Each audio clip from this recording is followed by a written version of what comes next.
Hello दोस्तों, English pedagogy का very very very important topic approaches of language learning का topic करते हैं।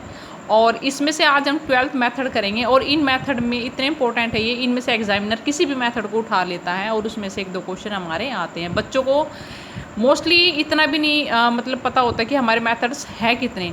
आज हम ये टोटल मेथड मैं आपको बताऊंगी और फर्स्ट 2 मेथड आज हम इनको एक्सप्लेन करेंगे। आइए शुरू करते हैं। सबसे पहले मेथड हमारा कौन सा है? Grammar translation method. Second direct method. Third audio bilingual method. Fourth हमारा बाइलिंगुअल मेथड। फिफ्थ हमारा कंस्ट्रक्टिव मेथड। सिक्स्थ हमारा स्ट्रक्चरल अप्रोच। सेवन्थ हमारा सिचुएशनल अप्रोच। एट्थ हमारा एक्लेक्टिक अप्रोच। नाइन्थ हमारा लैंग्वेज इमर्सन मेथड। 10th हमारा आ जाता है ह्यूमनिस्ट मेथड। 11th हमारा आ जाता है नेचुरल अप्रोच। 12th हमारा आ जाता है कम्युनिकेटिव लैंग्वेज टीचिंग अप्रोच, जिसे क्या बोला जाता है? CLT बोला जाता है। ये मेथड हमारे इतने इंपॉर्टेंट हैं CTET के एग्ज़ाम के लिए, उसमें से 2 या 3 मार्क्स से क्वेश्चन आने ही आने हैं। आइए सबसे पहले हम 2 मेथड उठाते हैं और उन्हें एक्सप्लेन मैं करती हूँ, grammar translation method and direct method. आइए शुरू करते हैं। ग्रामर ट्रांसलेशन मेथड और direct method. Grammar translation method हमारी क्या है? ट्रेडिशनल मेथड, जिसको क्लासिकल मेथड भी कहा जाता है। एग्जाम में कई बार क्वेश्चन आ चुका है कि सबसे पुराना मेथड हमारा कौन सा मेथड है, तो वो कौन सा हमारा ग्रामर ट्रांसलेशन मेथड। ये हमारा क्या है? सबसे पुराना मेथड रहा है। Second, target language mother tongue. इसमें क्या है? इसको टीच करने के लिए, मतलब जो भी इस ग्रामर ट्रांसलेट मेथड का यूज़ करता है, इसमें मदर टंग का यूज़ किया जाता है। जैसे इंग्लिश, अब मैं भी इंग्लिश आपको टीच करा रही हूँ, बट मैं आपको किस भाषा में समझा रही हूँ? हिंदी भाषा में, अपनी मदर टंग का मैं यूज़ कर रही हूँ। तो इसका मतलब क्या है? जो हमारी टारगेट लैंग्वेज है, हमें कोई भी लैंग्वेज सीखने तो हम उसे मदर टंग में एक्सप्लेन कर सकते हैं, मदर टंग में मैं उसको समझा सकती हूँ, मदर टंग में हम उसको समझ सकते हैं। वो हमारा क्या आ जाता है?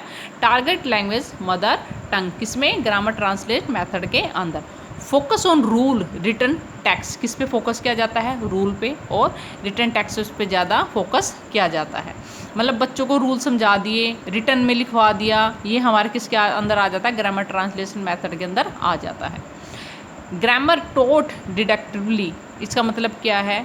पहले रूल बताया जाता है, उसके बाद एग्जाम्पल समझाया जाता है। पहले रूल, आफ्टर दैट एग्जाम्पल। ये किसके अंदर है? हमारा ग्रामर ट्रांसलेट मेथड के अंदर। No focus on spoken expect language usage.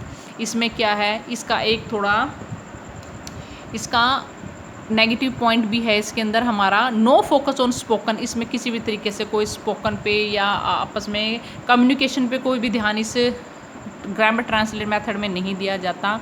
बच्चों के अंदर आपस में ट्रांसलेट की भावना नहीं डेवलप की जाती। मतलब जो टीचर ने समझा दिया, बच्चों ने नोट डाउन कर लिया, कॉपियों में लिख लिया और उसको रट्टाफिकेशन कर लिया, ठीक है। मतलब इसमें फोकस नहीं किया जाता, बच्चों के अंदर डेवलप नहीं की जाती एस्पेक्ट लैंग्वेज की, उनको खुद से सीखने की वो उसके अंदर नहीं होती। यूसेज कम्युनिकेशन की क्या होता है? इसमें कमी होती है। इसमें क्या है? थोड़ा सा एक नेगेटिव पॉइंट इसका रहा है। अदरवाइज ग्रामर ट्रांसलेट मेथड हमारा क्या है? सबसे ओल्ड मेथड हमारा रहा है। सेकंड हम देखते हैं डायरेक्ट मेथड। डायरेक्ट मेथड क्या है? ये नेचुरल मेथड कहा जाता है, इसको याद रखना, क्वेश्चन आ जाता है इसका। सेकंड नेम डायरेक्ट मेथड को हम दूसरे नाम से, तो वो क्या आ जाता है? Natural method. टारगेट टोट सेम लैंग्वेज, वेरी इंपॉर्टेंट, याद रखना। जो हमारा ग्रामर ट्रांसलेट मेथड था उसमें क्या था? मदर टंग का यूज़ किया जाता था, बट डायरेक्ट मेथड में मदर टंग का यूज़ नहीं किया जाता। अगर कोई इंग्लिश पढ़ा रहा है तो वो क्या है? पूरी all class taught in English, मतलब पूरी क्लास से इंग्लिश में ही समझानी पड़ेगी। एग्जाम्पल हो कोई भी हो तो इंग्लिश में ही क्लास स्टार्ट भी और इंग्लिश में ही एंड करना पड़ेगा क्लास का, ठीक है। किसमें? डायरेक्ट मेथड के अंदर। नो यूजिंग मदर टंग, मैंने बताया था आपको, मदर टंग का इसमें कोई भी यूज़ नहीं किया जाता। आप कोई भी भाषा सीख रहे हैं तो आपको उसी लैंग्वेज में ही वो उसको सीखना पड़ेगा। ग्रामर टॉट इंडक्टिवली, इसमें क्या है? पहले एग्जाम्पल, आफ्टर दैट रूल। पहले क्या आएगा? एग्जाम्पल, फिर रूल हमारे इसके अंदर आएंगे। Focus is on language usage not on rules, very important. इसमें क्या है? लैंग्वेज भाषा पे ध्यान दिया जाता है। अगर हम इंग्लिश की क्लास में बच्चे को इंग्लिश टू इंग्लिश हम स्पीक करा रहे हैं, इंग्लिश टू इंग्लिश टॉट उसके साथ हमारी हो रही है, तो बच्चा क्या है? और अच्छे से उसको सीखेगा, समझेगा, और क्या है? उसे और जल्दी वो लैंग्वेज वो सीख पाने में सक्षम हो जाएगा। तो इसलिए कहा है focus is on language usage not on rules पे, इस पे ध्यान नहीं दिया जाता, बच्चों को समझाने पे ज़्यादा ध्यान दिया जाता है। और इसमें एक क्वेश्चन है, एक क्वेश्चन कर लेते हैं। Which of following method doesn't promote use of mother tongue? Not promote, नहीं करता, प्रमोट क्या मदर टंग को प्रमोट नहीं करता, मैंने अभी बताया था। कौन सा मेथड है जो मदर टंग को प्रमोट नहीं करता? बाइलिंगुअल मेथड, इसमें क्या है दोनों लैंग्वेज यूज़ होती है बाइलिंगुअल में। ग्रामर ट्रांसलेट मेथड, इसमें हमारा क्या है, ग्रामर अभी समझाया था मैंने। ग्रामर ट्रांसलेट मेथड में क्या है, मदर टंग का यूज़ करते हैं बिल्कुल। CLT ये इसमें भी हम नहीं करते। किस में हम यूज़ करते हैं? डायरेक्ट मेथड में। किस चीज़ का यूज़, सॉरी नोट नहीं यूज़ करते, किस में? डायरेक्ट मेथड में हम मदर टंग का यूज़ प्रमोट हम नहीं करते। किस में होता है वो हमारा?